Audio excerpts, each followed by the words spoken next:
How to use Affirm on Best Buy. Step 1. Shop at Best Buy. Begin by shopping for the products you want to purchase at Best Buy. When you're ready to check out, follow the prompts to enter your payment method. Step 2. Request a virtual card from Best Buy.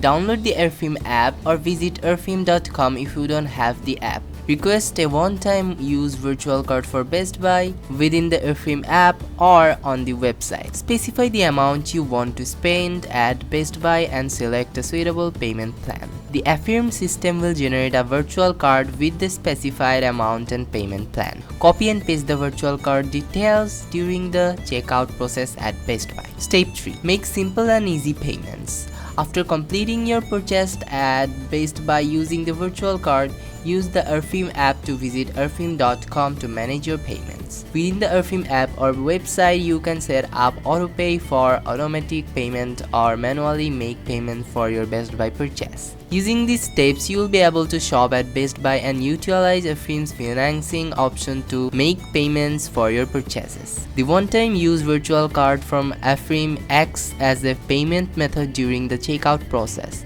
and you can manage your payments through the Affirm app or website. So that was how to use Affirm on Best Buy, and thanks for watching.